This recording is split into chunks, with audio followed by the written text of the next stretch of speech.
My name is Gwen Olson, and I am the author of Confessions of an RX Drug Pusher. I'm a 15-year veteran of the pharmaceutical industry, and I left in the year 2000. And what I would like to do today is I would like to dispel the myth that the pharmaceutical industry is in the business of health and healing. Because in fact, what the pharmaceutical industry is in the business of doing is disease maintenance and symptoms management. They are not in the business to cure cancer, to cure Alzheimer's, to cure heart disease, because if they were, they would be in the business of putting themselves out of business, and that in fact doesn't make sense. I don't want people thinking that I am a conspiracy theorist, because in fact there is no theory behind what I'm telling you. It's all provable. And what I'm saying is provable is that the pharmaceutical industry doesn't want to cure people. You need to understand, specifically when we're talking about psychiatric drugs in particular, that these are drugs that encourage people to remain customers of the pharmaceutical industry. In fact, you will be told if you're given a drug such as an anxiolytic or an antidepressant or an antipsychotic drug that you may be on the drug for the rest of your life. And very frequently people find that they are on the drugs for a very long period of time, if not permanently, because they're almost impossible to get off of.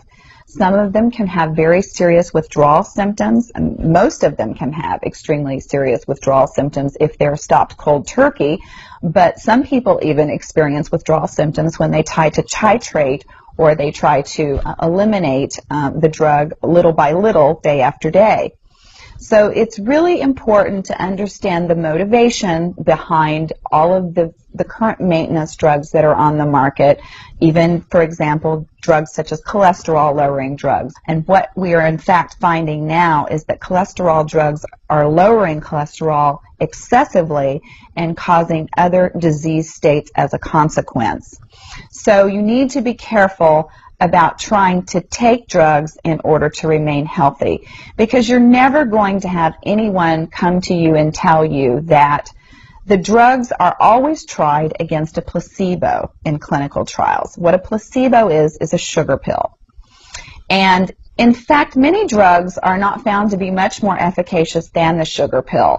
And in a case in point actually is the recent clinical trials that were released in the meta-analysis that came out of the UK on antidepressants, on the newer SSRI, selective serotonin reuptake inhibitor antidepressants.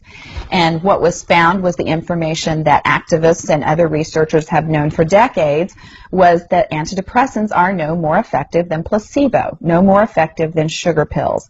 But yet there are over 44 million people that have been taking these antidepressants, and a large number of them people that have mild to moderate depressive episodes. In fact, they proved that the antidepressants were not effective in anyone with the exception of some of the most severely depressed patients. And I can tell you from personal experience that there are a number of things that depressed patients can do to improve their mental status aside from drugs that are quite effective and in fact more effective than placebo. Another recent study that was released showed that exercise was in fact more effective than either placebo or the antidepressant drug that they were compared to. But just like Bill Maher said in his show, you know, we're never going to hear any ads on television that are sponsored by anybody saying, you know, the New England Journal just announced that exercise is twice as effective as antidepressants in curing depression. Ask your doctor if getting your butt off the couch is right for you. You know, you're never going to get that kind of good information, fair, balanced information, as long as pharma is funding the major TV stations, the advertising that supports those television stations, the major journals, and all of the advertising that supports the major journals.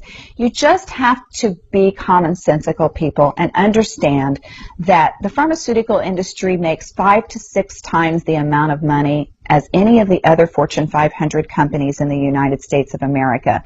They are not going to easily or readily give up that income, and we are in fact considered a human commodity.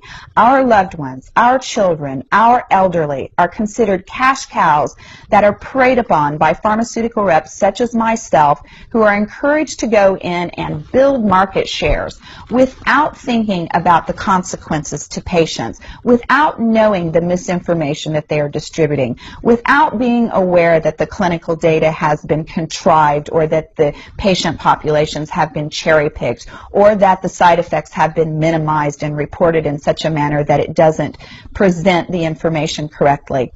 I spent 15 years in this industry. I was one of the best, but I'm here to tell you that the industry has run amok, that we are at a severe crossroads in this nation, and that we have got to take our power back, and we have got to start making the pharmaceutical industry accountable for their actions and for the defective products that they're putting on the market. It won't be long before every American is affected by this disaster, and we need to be aware of what the differences are between diseases, between disorders, and between syndromes. Because if it doesn't have to be scientifically proven, if there are no tests, if there are no blood tests, CAT scans, urine tests, MRIs, if there is nothing to document that you have a disease, then you in fact do not have a disease, you have a disorder, and it has been given and has been diagnosed pretentiously, and you need to get yourself educated and understand that there are options, and those options are much more effective than drugs. You need to look into the nutritional aspects of your diet and your lifestyle aspects. Are you exercising? Are you taking care of yourself in the ways that you need to be proactive about your health? Because once you start down the road of taking one prescription drug on top of the other, you will be a lifelong customer for the pharmaceutical industry, and your choices will be truncated. So I would like to ask you to please self-educate, be proactive, and share the information with others. The next victim could be someone that you love. Thank you.